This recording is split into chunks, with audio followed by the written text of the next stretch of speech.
Thanks, Eleanor, and thanks everyone for joining us today. We've got a great panel. I'm of the firm opinion that you should get to know us a little bit. So I'm going to ask each of the panelists to introduce themselves briefly, in addition to what Eleanor had to say. For my purposes, I was a banker for 20 years, and I became a consultant. And for the last 15 years, I've been in technology, working with banks exclusively over most of that period. Suzanne? Hi, thanks for the opportunity to be here. I'm Chief Risk Operating Officer at State Street Global Advisors, which is a $3 trillion global asset manager. I'm also a member of the senior leadership team. My responsibilities are to oversee counterparty risk and superstructure, which is responsible for our regulatory initiatives, our infrastructure, our strategy, and our global human capital for the risk organization. I also serve as a risk representative to our asset manager board. My background covers both front office and risk management. Prior to joining State Street Global Advisors, I held fixed income roles at Deutsche Asset Management and Eaton Vance, and I was a senior analyst in counterparty risk at Fidelity. Earlier in my career, I was a corporate relationship banker and started in finance in a formal credit risk training program. Back to the other panelists. Yeah, Kerry, can you go next, please? Thank you, Robert. So I'm the Chief Risk Officer for Manulife Canada and Manulife Bank. And in that role, I'm responsible for the oversight of all our risk-taking activities in our individual insurance business, our group insurance business, and Manulife Bank, which is about a $20 billion bank, primarily residential mortgage lending, but with commercial lending and some insurance leverage lending within there.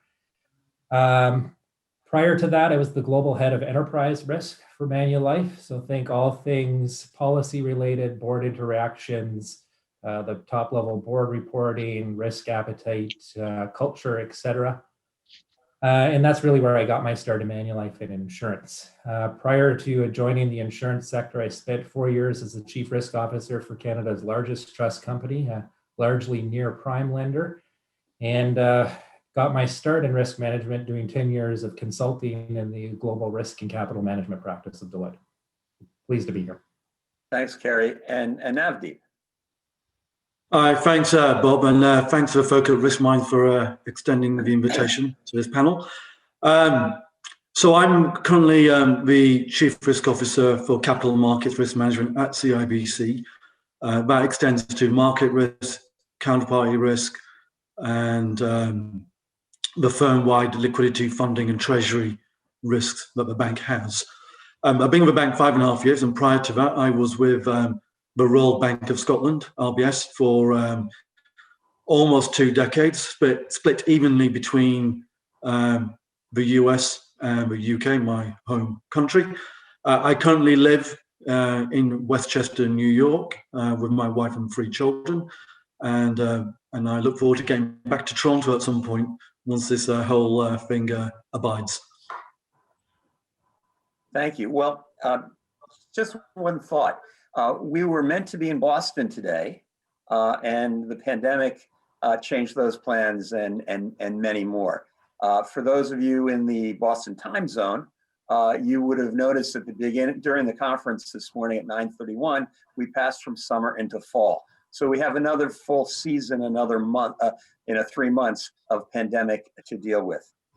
And this has not only impacted our personal lives and our health considerations, but has caused a new recession across the North America and the globe. So we're going to think about how CROs can take the lead in preparing for these tough times ahead. And the first question, I'm going to start with you, Suzanne. What is different this time versus the 2008-2009 recession, and how could this crisis unfold? Yeah, there's quite many different things to touch upon, but I'll just start kind of going back on, the 2008 global financial crisis was really brought on by the banking sector. And the outcome from that was enhanced regulation, increased capital, and there were some other tweaks that impacted the economy. Now I see banks as part of the solution, and really the distribution mechanism to get liquidity into the system. I think they have a very strong risk appetite framework today versus 2008. They have capital controls in place and they're very well capitalized. Fundamental difference, I think, is in this recovery. Coming out of the global financial crisis in 2008, I think we kind of had a long U-shaped recovery. Structurally, we came out fairly the same spot as where we started. Whereas what we've seen already just in the last 6 months since the crisis in March is that the markets just have rebounded so quickly due to government intervention. And we've got central banks that have stepped in globally. There's been fiscal support. When you think about the Fed, they really dusted off their 2008 playbook and really just implemented it at excessive levels.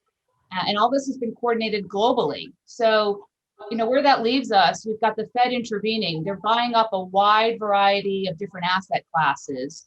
They've provided new guidance on inflation targets. And I guess from where I sit on the investment side, there doesn't seem to be a lot of focus on the fundamentals at this point. Instead, the markets really are looking for the least undervalued asset class. One other thing that maybe I just want to touch upon is really maybe the money market side of things, because it did experience significant stress in the March timeframe.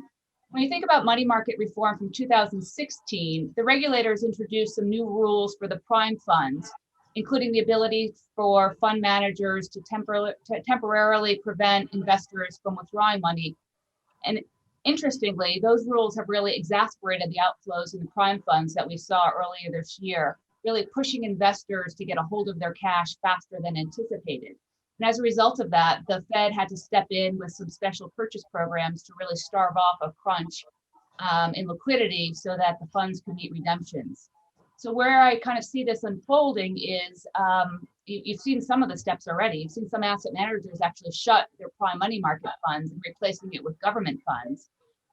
So I would expect over the coming year or so that you will see more regulation on the radar here as a result of the events from the March timeframe, and specifically probably more scrutiny over the size of money market fund liquidity buffers and holdings. And I'll stop there and let some others maybe provide some of their own opinions on this. Oh, no, that's great. Thank you, Suzanne. Kerry, I'm going to throw it to you. If you want to comment on what Suzanne said, add your own take on it, it'd be great.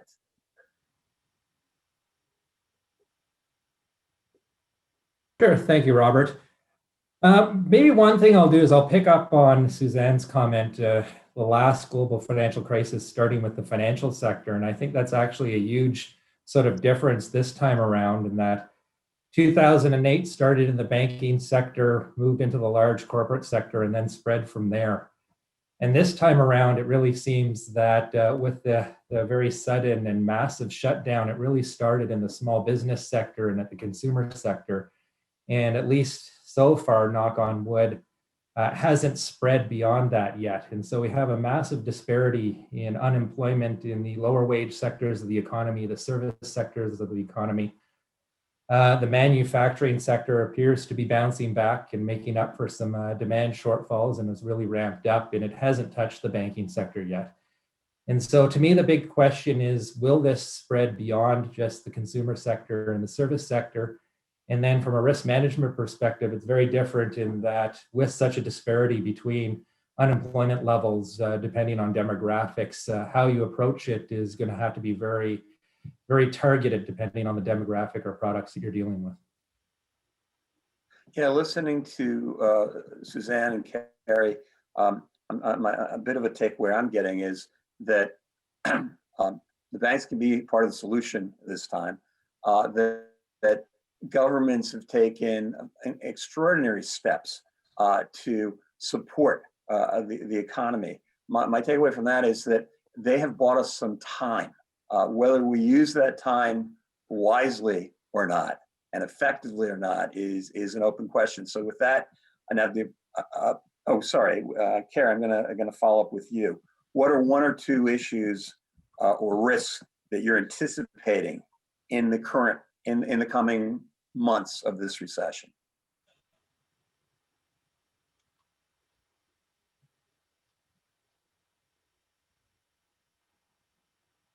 Kerry, did you guys hear me? Yes. Okay. We seem to have lost Kerry. So Navdeep, I'm going to turn to you and then we'll go back to Kerry after. So if you can share with the audience, one or two of the key risk issues that you're anticipating dealing with in this, over the next 3 to 6 months during the Yeah, I mean, look, we're all, thank you, Robert. We're obviously, we've seen the government actions, the bazookas have been spent. What more's left in the tank remains to be seen, and we all feel there's not much left. But the debt overhang and burden on these Western economies, or all global economies, it's going to be there for a long, long time, right? This is unprecedented. We've already seen the stats and figures. This is the bailout so far has been, triple already, or even more so than 2008, 2009. So that will have a large overhang and crowding out potentially of other kind of investments. So the recovery will take longer, especially as this pandemic looks likely that unfortunately a second wave will probably arrive. The vaccine will take several months to get to the masses and therefore open up and get back to normal. So this will be long, deeper, and the government overhang will present burdens which I think extend to negative rates, for example, being something which is moving from the rough and into the fairway, in the middle of the fairway. And, negative rates, I think, was certainly in North America, an exercise that we all conducted to see what does it look like. 2014, 13, when our European counterparts were also kind of contemplating or have gone there. And we focus on it from a process, system, and modelability. Do these complex models handle negative rates? And largely we got our heads around that and think we can handle those. But now it's more in the middle of the fairway and the reality kicking in. We need to look at it from a client lens and think about, a client that has a loan with us and has a derivative that hedges it.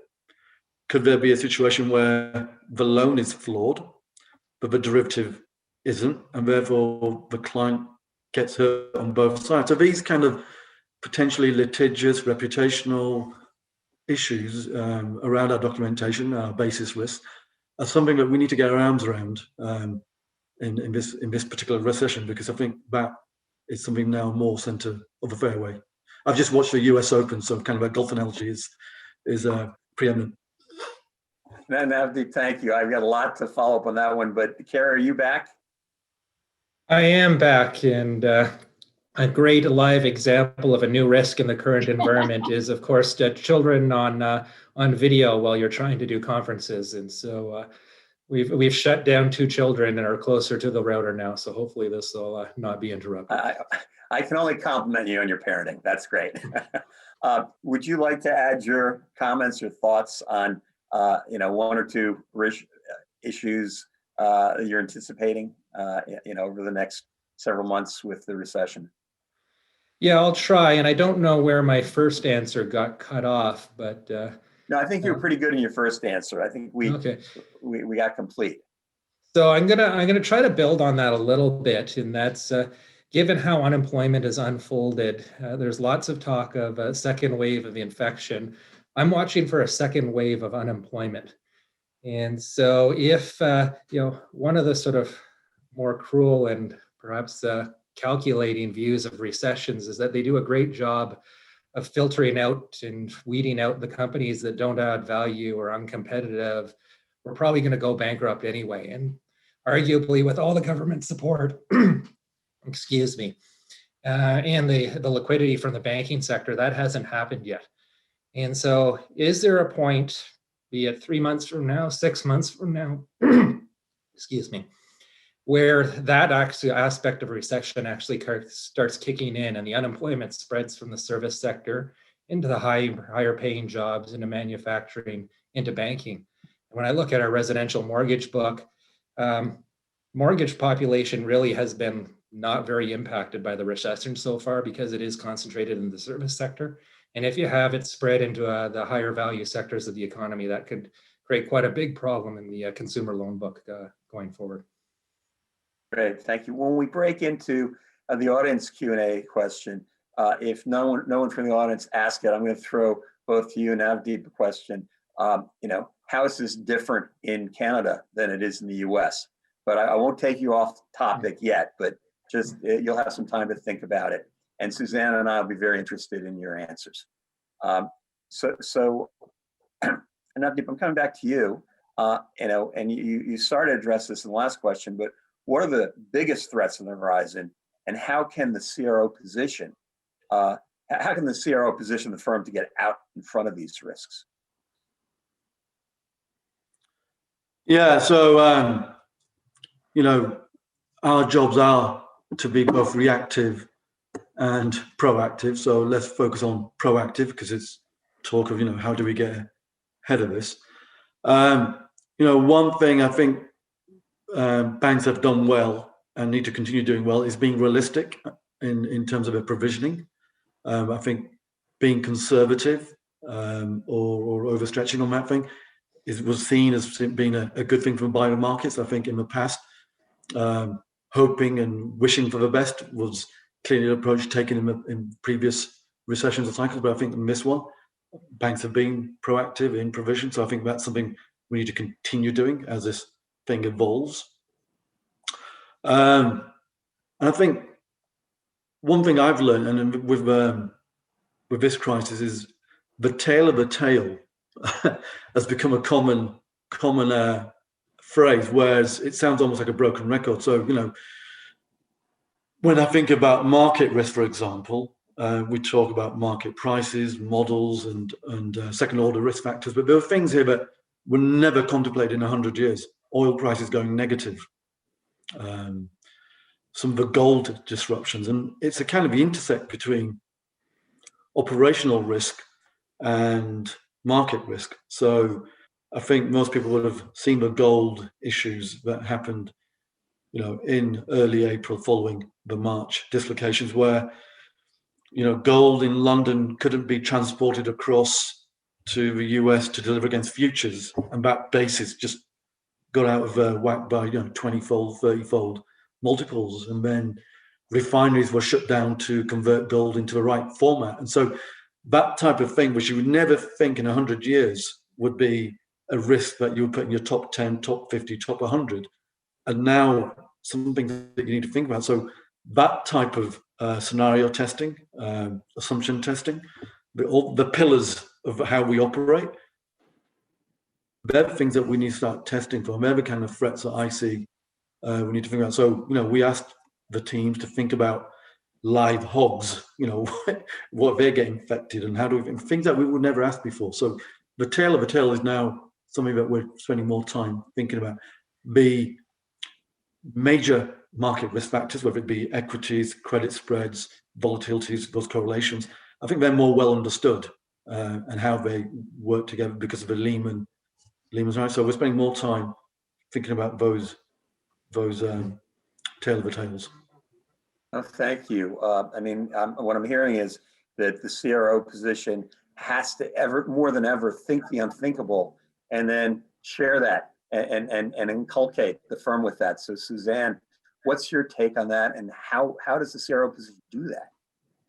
Yeah, I think I'm going to follow on Navdeep's kind of linking or kind of moving off the markets a little bit and really thinking maybe about those non-financial risks, right? So it's the operational, the reputational, and one in particular that comes top of mind is cyber. When there's a stressed macro environment, bad actors are preying on vulnerabilities and they're seeking to penetrate systems. And digitalization is here more than ever, and inevitably it's going to lead to higher likelihood of cyber incidents, and entities are increasing their digital footprints. So when you think about our roles as leaders, it's really to communicate and to externally be transparent in order to limit any potential damage and really protect reputations. So from a perspective of resiliency, I think it's a combination of risk management actions, both pre and post events.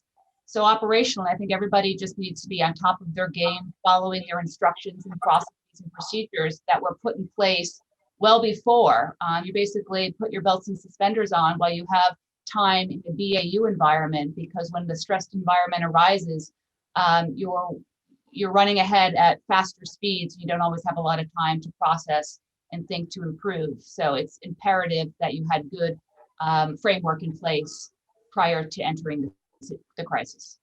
And if I could just add, Bob, just Please. to one of the earlier points, is one thing, I see as a big threat is complacency.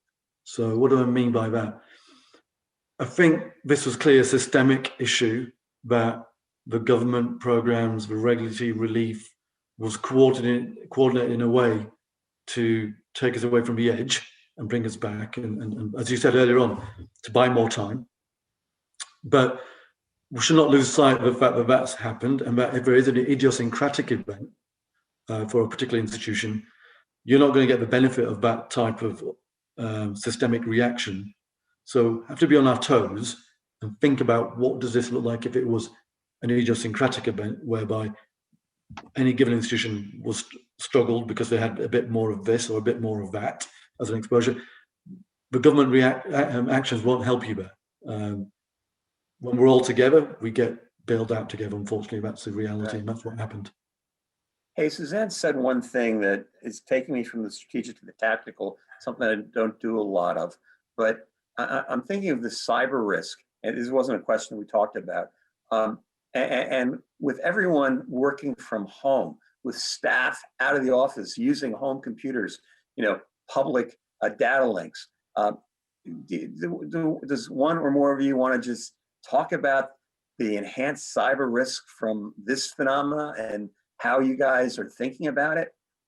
And if you don't, I'll just go on to a different question, but I'm curious. And anyone can step in on that one.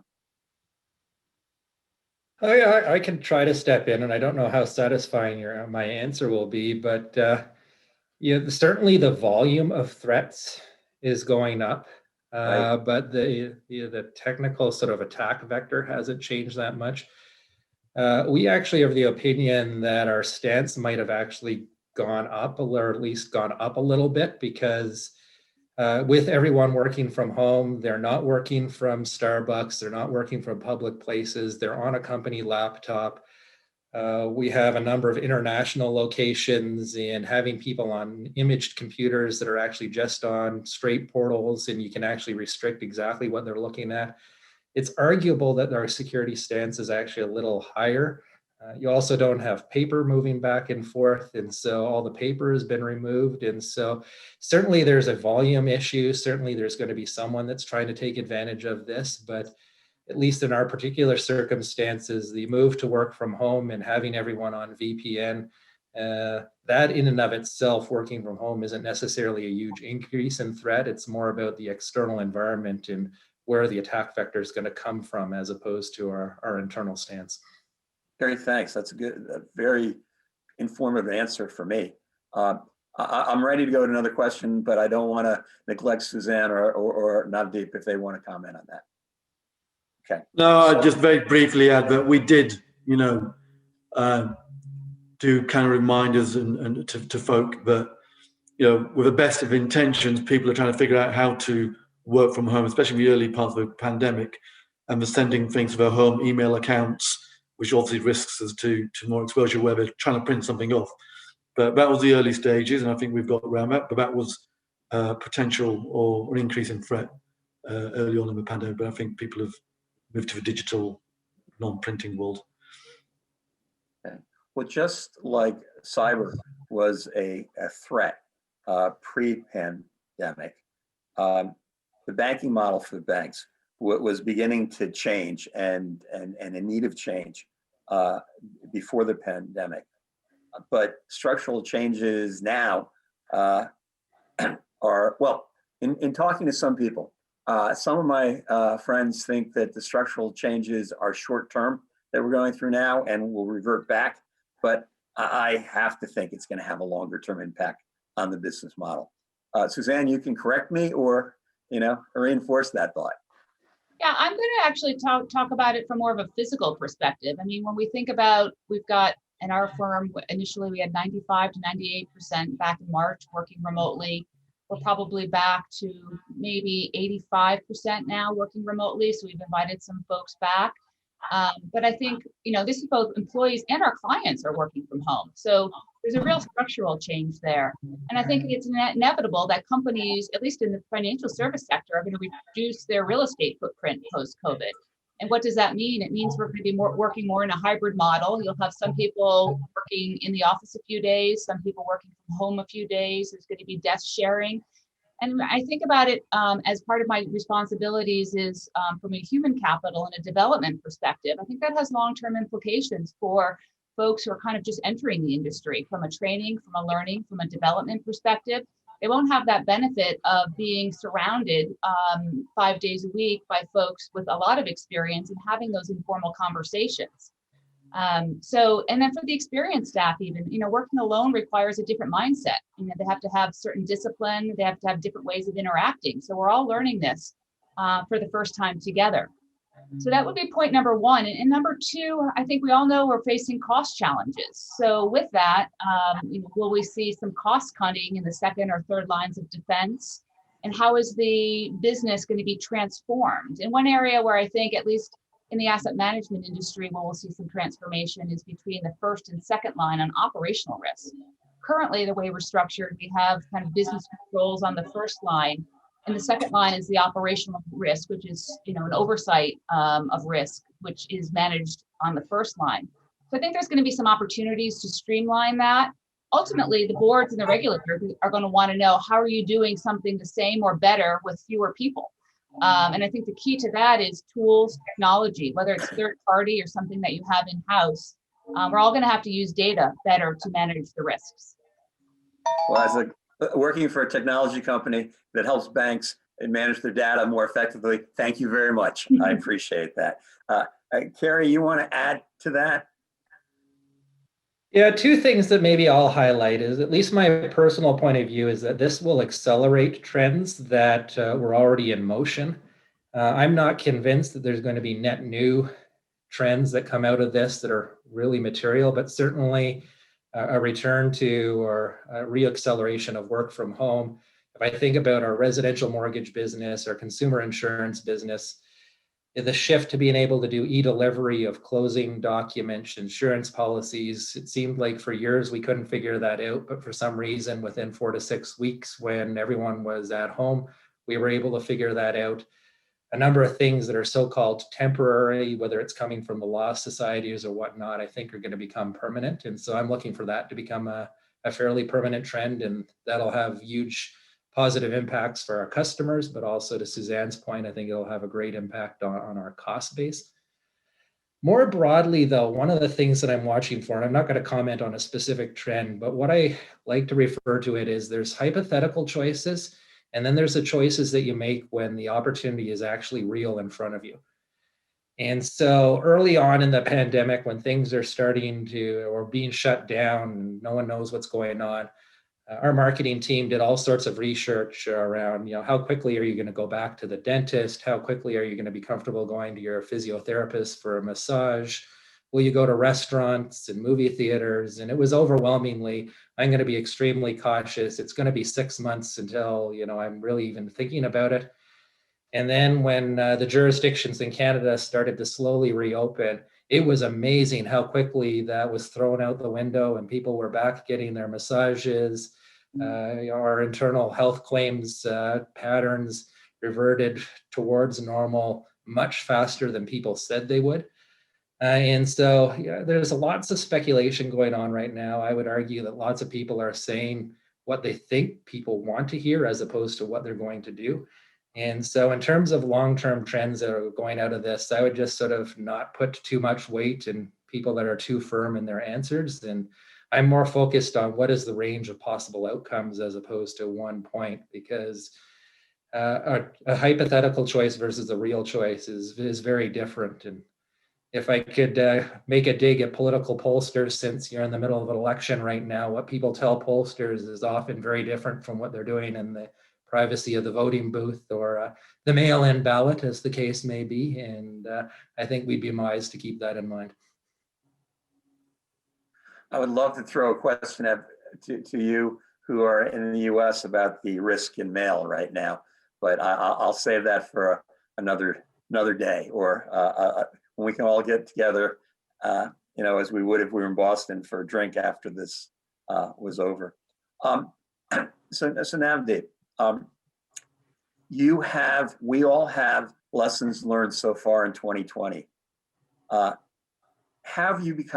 What have you learned that has allowed you to become a better risk manager? So I mentioned in one of the previous answers, I think that intersect between operational and market risk and other risk stripes, the non-financial, where they intersect. Having learned that, seeing that, I think that kind of propelled me to think along those lines. So hopefully that makes me better at what I do, or better at the questions I ask. The other thing that I would say, more as a manager rather than just a risk manager, is the investments in human capital that we've all made since the last crisis. So, having the right bench strength, having people who can communicate, distill, analyze, and explain things to senior management. We've put more emphasis on that skill set, I think, from the last crisis versus the pure quantitative skill set, the pure rocket scientist type skill set. Certainly in my function, we've put more of a focus on it and weighting on people who can explain things, distill things, and get it right. So that has served us well as managers, as senior stakeholders in our departments, because that speed of information was really telling this time round, because this crisis was deeper and sharper in both the fall down and fall back up. So having that agility to be able to explain what's going on and get information passed up the organization quickly was in part due to the kind of the human capital, not just the systems, which we can talk about too, but having the right people and bench strength. I found that to be really, really powerful this time around. Yeah, it's often about the people. Suzanne, do you want to add some to that, or challenge it at all? Maybe I'll kind of look at it more a little bit from a maybe market perspective. When you think about I think what we've learned is the liquidity premia usually reverts a lot more quickly than the fundamental risk premia. So what I'm thinking of is the fundamental, changes, for example, when credit risk rises and the credit spreads widen, it's usually, there's a reasonable expectation for that risk premia. It's going to stay high for longer until you learn about defaults, recoveries. And what we've seen, and going back to kind of my first response, in the liquidity premia, in contrast, it really follows that market volatility and any withdrawal of financing. So the factors that are driving liquidity have been resolved much more quickly than factors that are driving credit. You really saw that with the dealers that were specializing in providing liquidity back in the March timeframe. They had extremely profitable springs. Right. As the risk mitigation actions really forced investors to reduce some of their risk positions. But I agree completely with what Navdeep says. Is you really have to use judgment to distinguish between some differentiation in markets, and it is that judgment that's necessary to distinguish, and that comes from kind of development in a personal perspective. Thanks a lot. No, I think as I said, personal and staff and the human factor is so important in what we all do. But then so does process and structure. And for the last 8 years or so, we've really focused on a 3-line of defense model. So in light of what's gone on, the current economic downturn, people working from home, thinking about the model for the bank and the business model. Does the 3-line of defense model need to be revisited? Does it need to be updated? And Kerry, I'll throw that to you first to answer. Yeah, so I love talking about the 3 lines of defense because it gets me going a little bit. I would argue that the 3 lines of defense model needed to be fixed regardless of whether or not we went into this crisis or not. I think it's very telling that if you're not in a regulated industry, you don't see the 3 lines of defense implemented too often. That said, in the financial services space, I think there's an incredible value and place for an independent devil's advocate to be had, someone that's independent of revenue. I always say that if your salespeople aren't focused on maximizing revenue, no one is. And so if there's not someone independent focused on risk, then no one's going to be focused on risk. So there's absolutely a role to be played there. But I would argue going into this, we were starting to get way too academic in terms of the independence of that second line or even third line. Nothing gets me going more than talking about 1A versus 1B, 2A versus 2B. And then you went from 3 lines to 6 lines, and then you had someone that's completely independent of the traders. That's a so-called first line of defense, but they're arguably just as independent as the second line ever was. And so you just layered in an additional layer of cost. They're nowhere as close to the business as they supposedly were supposed to be. And then you had your independent second line just even further removed from the business, and the ability to stay on top of what was going on significantly diluted. And so if we could step away from that academic bent, the over-reliance on the pure independence, and really get back to, I need to be independent of revenue, but I don't necessarily need to be completely independent of you. And my role is to be that devil's advocate, to challenge underlying assumptions, make sure that you're looking at the overall picture will win. And so less focus on process, more focus on what is your role. Kerry, I like the destination. I don't know how we get there, but fortunately, Suzanne is the one I'm going to throw that to, as opposed to myself. Yeah, I mean, I think Kerry did a good job of covering it. I mean, we are a regulated industry. I don't think the 3 lines of defense goes away. I think there's obviously opportunity for improvement. I think all of us strive for continuous improvement. I think we have to be more nimble, more dynamic, and maybe take better use of tools and, other avenues to improve the way we're doing things in order to make decisions either faster or better. And I guess my advice on that, and I'm thinking of it from a tools, right? The fintech space has become very robust compared to where it was 5-10 years ago. So I think my advice, I guess, is take the regulators on your journey very early in the process. They're very traditional. They are, very involved and very, want to be informed on our business. And they need to understand the transformation that we're all undergoing. So really show them the tools, show them the platforms that are being used. And even, we've had some success doing kind of hands-on demos, showing them kind of the tools that we're using as we're taking costs out of the system, but we're not sacrificing the analytics and the decision-making that the organization makes. Thanks. And Navdeep, I saw you, it looked like you had something you wanted to add here. I'm going to throw this to the audience for some Q&A. But before I do that, did you want to comment on this one, or was I mistaken? No, I think it's been very well covered. So maybe was. Okay, great. Well, nothing to add. I've got an exhaustive list of questions that we haven't even got to yet on my list. But let's see if there are any ones from the audience, and then we'll come back and wrap up or go back to some of my questions. Well, here's Eleanor, you want to, are there more than these 2 that I'm seeing? There's a few. I don't know if you want me to select from random or you wanted to jump on one first. Well, any comments from the panel on customers' priority and economic downturn? What steps or actions do you think a bank CRO should be taking or advising senior management board to take over the next 6 to 9 months? Or top 3 things to keep in mind on over the next 6 to 9 months? I think we've covered some of that. It's a very broad question, but I always like anything that talks about, a view of customer priority. So, maybe if, as we're dealing with all this, where does customer fit in all on this from a risk perspective? How can we, for a second, line of defense, how can we be strong and good risk managers, and at the same time, make sure we're being supportive to our customer base because they're one of our key constituencies. And maybe that's what I just took from that question. And I'll throw that out to anyone.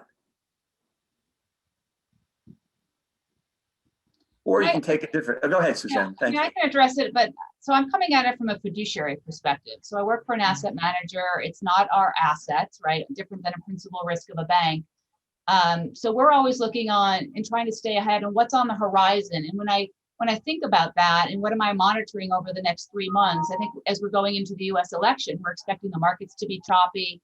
The futures contracts are showing that there's increased volatility expected over the next few months. Is there concerns about inconclusive or contested results in the election?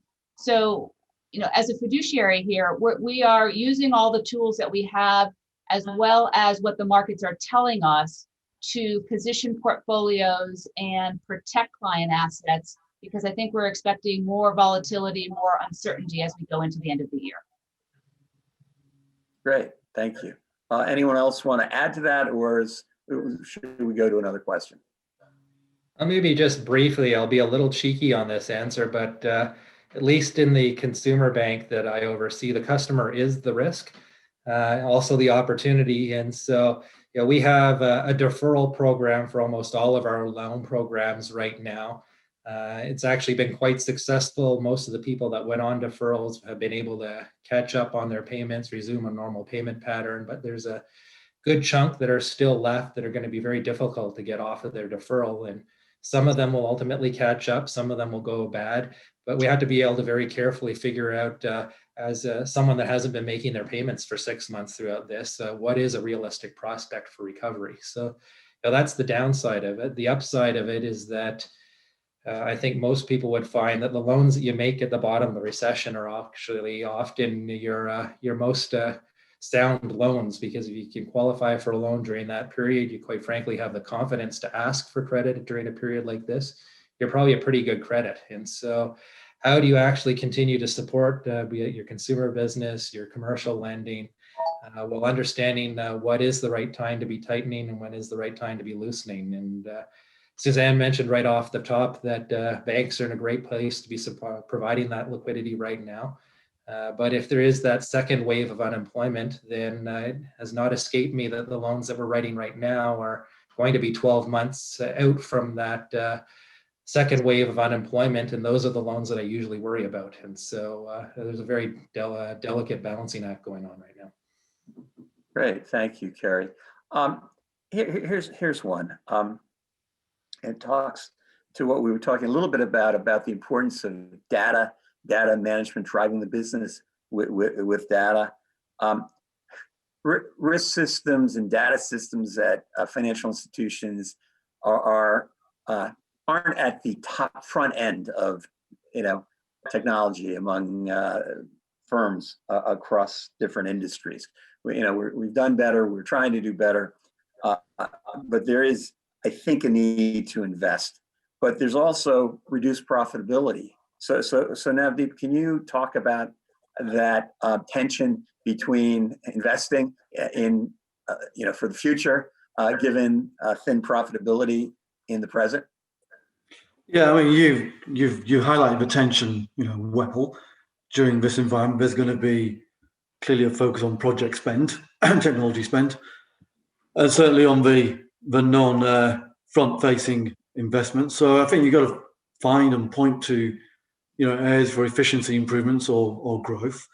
But that can be done in risk systems too, and risk projects and regulatory projects too. So, what we've tried to do at our bank is, if there is a regulatory requirement or a risk requirement, try to hit a multitude of other stakeholders or functions. So if it helps risk achieve an objective from a regulatory perspective or whatever, can finance benefit, can the front office benefit, can the model vetting team benefit too? So does it, for example, improve efficiency, reduce model duplication, straight through processing? And if we can do that and focus on that, we've got a better shot of getting project approval. And the other thing is, is on these long projects. People do get a bit tired. We've been doing these for 10 years now, right after 2008.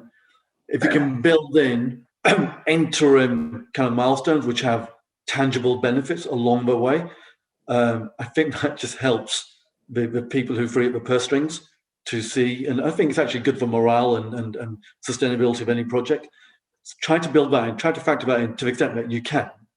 And so that's why one advice, and it's kind of worked quite well on one or two projects that I've been involved in the last 5 years, where we've brought multiple stakeholders together, but ultimately deliver on a regulatory objective that has all these other externalities across a range of things.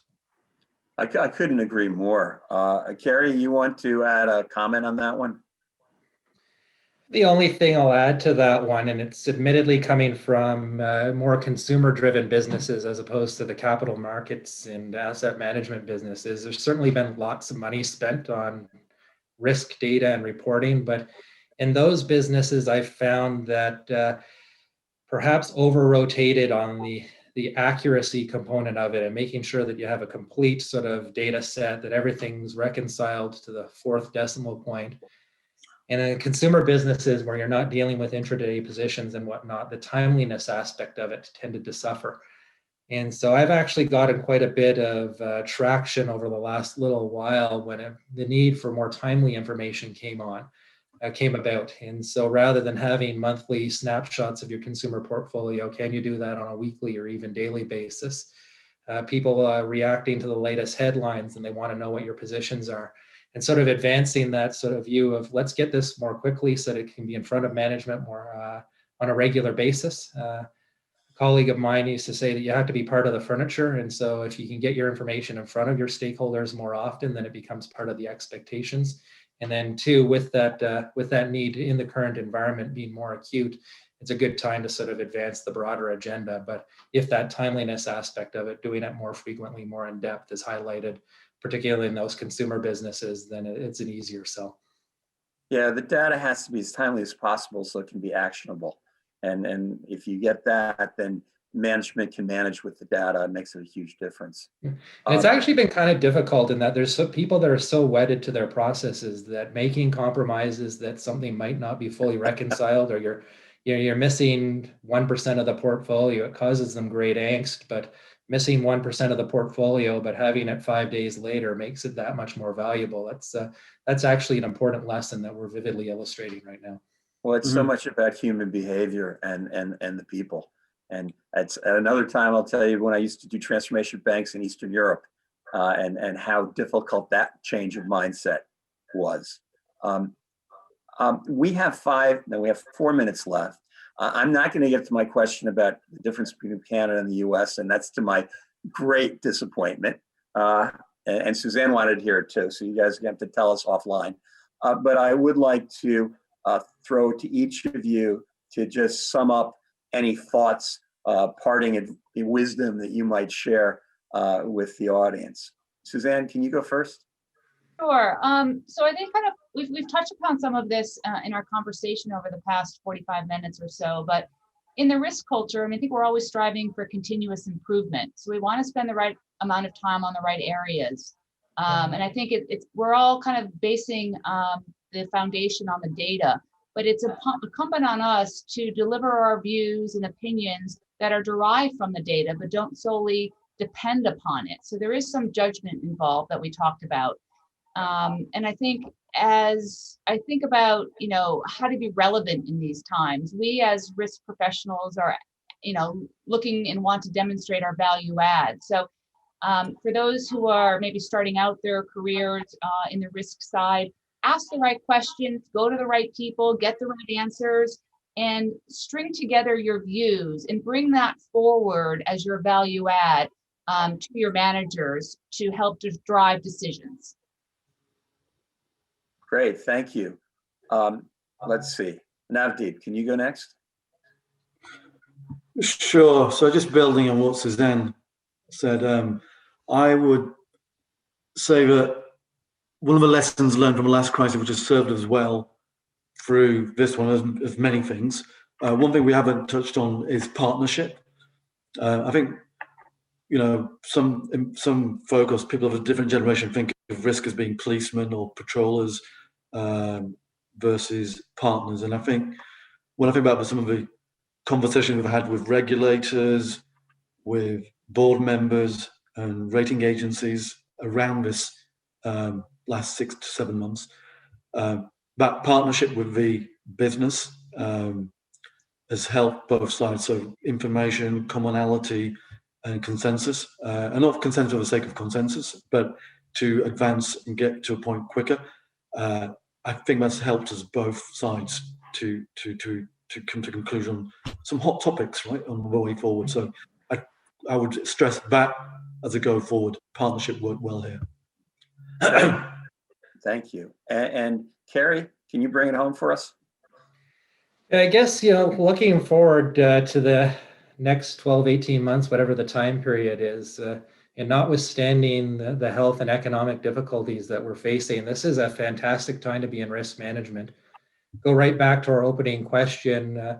Arguably, global financial crisis hit pretty hard, pretty fast, and risk management became about containing the damage. And if I look forward right now, with it being relatively untouched in the financial sector, at least so far, we have a fantastic opportunity to help us capitalize on the opportunities that are coming out of this, avoid losses before they become huge, significant issues, and really make our mark beyond Navdeep's point on being the policeman, is really guide the conversation. And my sort of advice would be is that there's going to be a lot of people that are looking for answers. And I don't think my job is to provide an answer, but it's to make sure that we consider a range of scenarios. And so try to steer the conversation away from this is our point estimate or this is the path it's going to take, and say, here's 3 real plausible scenarios. And these are the outcomes in those scenarios, and make sure everyone's aware of what that may or may not look like and goes into it knowing what the outcomes may be under a range of scenarios. And if we do that, I think we'll have a huge impact.